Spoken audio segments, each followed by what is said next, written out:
యేసుప్రభు నినాదాన్ని జగన్ గారు పట్టుకున్నారు. నేను విన్నాను, నేను ఉన్నాను అని యేసయ్య అన్నాడు. ఆ గుడ్డివాడి కేకేస్తుంటే అరుస్తున్నాడు, దావీదు కుమారుడా నన్ను దాటిపోకు, దాటిపోకు, నువ్వు దాటిపోతే నేను గుడ్డోడుగానే ఉండిపోతాను, రానాయనా నన్ను వెలిగించయ్యా, నా కన్నులు వెలిగించు తండ్రి అని ప్రార్థన చేస్తే అప్పుడు దేవుడు అంటాడు, నేను విన్నాను, నేను ఉన్నాను, ఇక్కడే ఉన్నాను, వెళ్ళిపోలేదు. అది పట్టుకున్నారు మన జగన్ గారు. జగన్ గారు అయినా దాటి వెళ్ళిపోతారేమో కానీ నా యేసయ్య దాటి వెళ్ళాలి.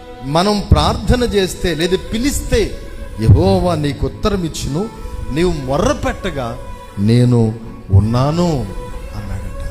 కాబట్టి అంత గొప్ప దేవుడు మన దేవుడు.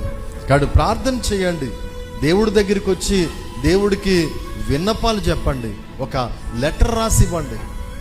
కాగితం మీద కాదు, మీ హృదయం అనే పలక మీద రాసి దేవుడికి చూపించండి.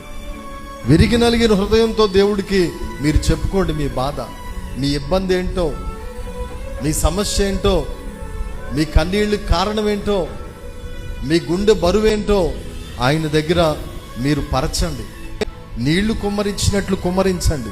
అలాగే ఎప్పుడైతే మీరు కుమ్మరిస్తారో ఆయన అంటాడు, నువ్వు పిలవగా నేను నీకు ఉత్తరం ఇస్తాను, నీవు మొర్ర పెట్టగా నేను ఉన్నాను అని అంటానండి.